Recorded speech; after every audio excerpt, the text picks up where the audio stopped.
लाड़काना में बिलावल भुट्टो जरदारी और वजीर आला को बेयारो मददगार सैलाब मुतासरीन ने घेर लिया। मुजाहिरीन उनके सामने नारेबाजी करते रहे।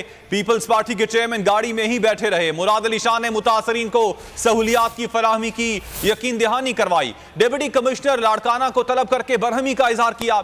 मज़ीद तफसीलात मालूम कर लेते हैं बोली उसके नुमाइंदे शिराज पठान से। शिराज, हम देख सकते हैं वीडियो में भी कि मुतासरीन जो हैं वो सीएम सिंध के सामने अपनी गुजारिशात रख रहे हैं।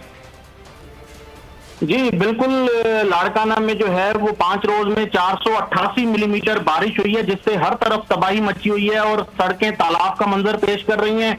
बिजली है नहीं और देहात जो है वो ज़ेरे-आब आ चुके हैं और सैकड़ों जो इराजी है एकड़ वो भी पानी तले है, जिसकी वजह से सैलाब मुतासरीन बड़ी तादाद में जो है वो सरकारी स्कूलों में पनाह गुज़ी हैं, जहां पर डिस्ट्रिक्ट एडमिनिस्ट्रेशन की जानिब से जो है उन्हें उस तरह से रिलीफ फराहम नहीं किया गया, जिस वजह से जो है वो पहले ऑफिस का हाउस का घेराव किया और वहां पर एहतजाज किया। और जब उन्हें मालूम हुआ कि बिलावल भुट्टो जरदारी और वजीर आला सिंध लाड़काना पहुंचे हैं 6 रोज बाद, तो उन्होंने बिलावल भुट्टो जरदारी और सीएम सिंध की गाड़ी के सामने जो है वो एहतजाजी मुजाहरा किया और उनका घेराव किया, जिस पर बिलावल भुट्टो जरदारी तो गाड़ी से नहीं उतरे, ताहम सीएम सिंध ने उतरकर उनसे शिराज, आपने अपडेट किया, आपका शुक्रिया।